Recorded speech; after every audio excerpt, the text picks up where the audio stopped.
কি এঁচোড়ের কোপ্তা খেয়েছো? খাওনি তো? তাহলে আমি কিভাবে বানিয়েছি একবারে দেখে নাও।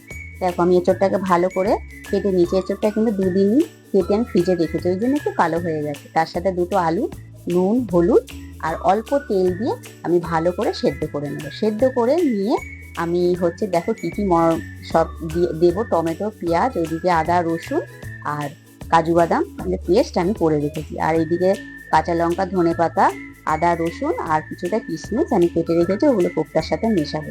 সেদ্ধ হয়ে যাওয়ার পরে আমি হচ্ছে এঁচোড় আর আলুটা ভালো করে মেখে নিই, তার সাথে সব ওগুলো যা যা কেটে রেখেছিলাম ওগুলোও দিয়ে দেবো, সব মশলাও দিয়ে চিনি আর বেসন দিয়ে ভালো করে আমি মেখে নেব।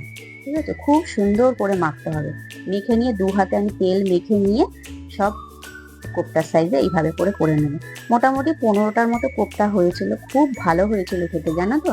আর তারপরে কোপ্তাগুলোকে আমি ভালোভাবে লাল লাল করে ভেজে নেব। আমার মা সবসময় শুধু বলে এঁচোড় দিয়ে চিংড়ি মাছ খাবে। আমি তাই মাকে বললাম কোপ্তা বানিয়েছি, একবার তুমি খেয়েই দেখো। তারপরে দেখো কোপ্তাগুলো ভাজা হয়ে যাওয়ার পরে তেলের মধ্যে সাদা জিরে, শুকনো লঙ্কা ফোড়ন দিয়ে পুরো আমি পেঁয়াজের পেস্টটা দিয়ে দেবো। ওদিকে সব মশলাও দিয়ে ভালো করে আমি নেড়ে নেব। নেড়ে নেওয়ার পরে তেলটা ছেড়ে আসলে অল্প করে জল দিয়ে দেবো। তারপরে আমি এখানে কোপ্তার মধ্যে আলু দিয়েছি, তোমরা না চাইলেও দিতে পারো। আমি একটু আলু দিয়েছি একটু বাড়ানোর জন্য। তারপরে অল্প চিনি, ধনেপাতা দিয়ে আবার পরিমাণ মতো জল দিয়ে একটু ফুটিয়ে নেব। আগে ঝোলটা খুব ভালো করে ফুটে যাবে। ফুটে যাওয়ার পরে আমি এখানে অল্প ঘি দিয়েছি।